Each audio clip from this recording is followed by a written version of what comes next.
Gamit ka ng gamit na alcohol pero baka mali ang pinipili mo. At kung mali ang formulation, baka hindi ka protected katulad ng iniisip mo. Yo! Ayon sa DV, your pharmacist. Today, pag-uusapan natin ang ethyl alcohol at isopropyl alcohol. Dalawang disinfectant na akala ng marami ay pareho lang, pero magkaiba ang epekto nila at may tamang gamit bawat isa. Ang ethyl alcohol o ethanol ay isa sa pinaka-effective na disinfectant laban sa bakterya o viruses pagka ito ay nasa 70% solution. Mas mabilis ito pumatay ng germs kaya ito ang madalas ginagamit sa klinik o ospital at pang daily disinfecting.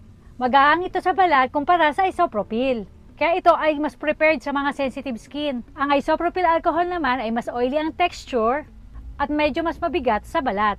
Mas effective siya sa bakterya at mas madalas ginagamit ito sa medical procedures para linisin ang instrument at skin bago mag-injection. At para sa viruses, kailangan din ito na sa 70% concentration para ito ay talagang effective. Kung pareho silang disinfectant, ano ang pinagkaiba nila? Ang ethyl ay mas mabilis ang germ-killing action at mas gentle ito sa ating skin. Ang isopropyl naman ay mas strong sa bakterya pero mas drying. Pero dapat pareho silang nasa 60 to 70 concentration para effective laban sa most viruses. Mas mabilis din mag-evaporate ang isopropyl alcohol dahil ito ay mas volatile. Pero syempre, tandaan natin na ang alcohol ay for external use only. Huwag itong i-inhale ng matagal at huwag din itong i-apply sa open wounds. Huwag din itong gamitin sa mga bata ng sobra kasi ito din ay nakakapag-dry ng skin. Kung sensitive ang skin mo, piliin ang alcohol na may moisturizer o aloe vera. Ang bottom line, ang ethyl ay para sa gentle daily disinfection. Ang isopropyl alcohol naman ay para sa mass heavy-duty cleaning. Always use the right formulation para siguradong protected ka.